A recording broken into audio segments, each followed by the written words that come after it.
The lateral surface area of a hollow cylinder is 4224 centimeter square. It is cut along its height and formed a rectangular sheet of width 33 centimeter. Find the perimeter of rectangular sheet. सबसे पहले इस question को important mark करो. इस तरह के questions पूछे जा सकते हैं, होते बहुत ही सिंपल हैं. एक बार कंसेप्ट समझ जाओ.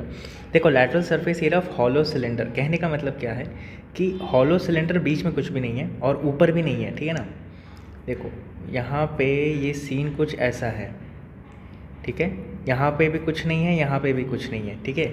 तो ये क्या है, ये एक तरह से हॉलो है ना. अंदर कुछ भी नहीं है और उसको सपोर्ट देने के लिए भी कुछ भी नहीं है.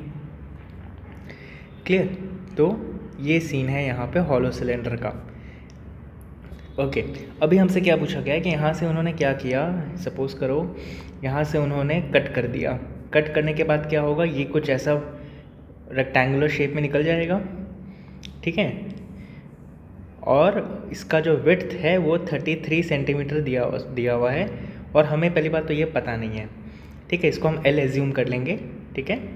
और हमसे पूछा गया रेक्टेंगुलर शीट का पेरीमीटर निकालने के लिए. तो देखो L इंटू बी क्या होगा, 4224 होगा. L इंटू बी कैसे आया, L इंटू बी क्या होता है, एरिया ऑफ रेक्टेंगुलर शीट होता है ना. एरिया ऑफ रेक्टेंगल क्या होता है, L इंटू बी होता है. एरिया ऑफ रेक्टेंगल क्या होता है, L इंटू बी होता है. तो वो इसके इक्विवेलेंट ही होगा, है ना. Total lateral surface area of hollow cylinder के इक्विवेलेंट ही होना होगा उसको, ठीक है. 4224 ही होगा ये, ठीक है. इसको हमने 20 से कट कर दिया तो ये रेक्टेंगुलर शेप का निकल गया. तो ये जितना सरफेस एरिया है यहाँ पे वही तो ये भी होगा, ये भी तो वही होगा, 4224 ही होगा. और क्या हो सकता है. क्लियर है. फिर हम L इंटू बी निकाल लेंगे, बट हमें L की वैल्यू पता नहीं है, ठीक है. तो हमें इससे हमें L मिल जाएगा. फिर हम पेरीमीटर का फॉर्मूला जो कि होता है 2L + b वो यूज़ करके हम आंसर ढूंढ निकालेंगे, ठीक है. तो ये मैंने रफ पिक्चर दिया कि हम करने क्या वाले हैं, थिंकिंग कैसी होनी चाहिए. अब हम इसको सिस्टमैटिकली सॉल्व करते हैं.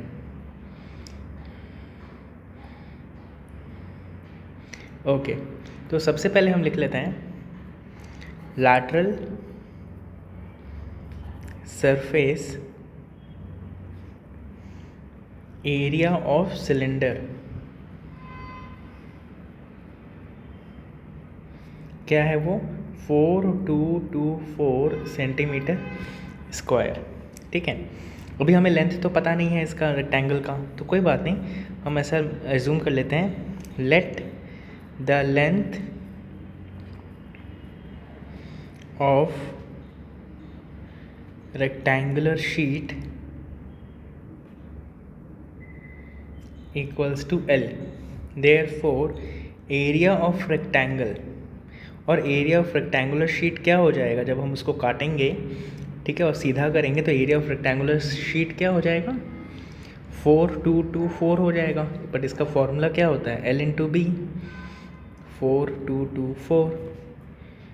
हमें लेंथ तो पता नहीं है, तो लेंथ क्या हो जाएगा, 4224 डिवाइडेड बाई बी. बी की वैल्यू दी हुई है, बी क्या है, बी 33 है, ठीक है. अगर हम इसे कैलकुलेट करेंगे हमारे पास 128 वैल्यू निकल के आएगी.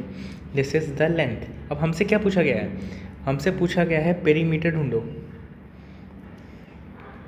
ठीक है. पेरीमीटर का फॉर्मूला में हमें L और B चाहिए होता है, वो हमें मिल चुका है. तो अब हम लिखते हैं पेरीमीटर ऑफ रेक्टेंगुलर शीट क्या हो जाएगा, 2L + b.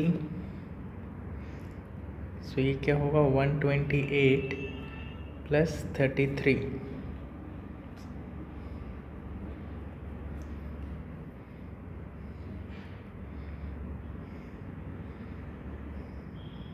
$322 सेंटीमीटर्स.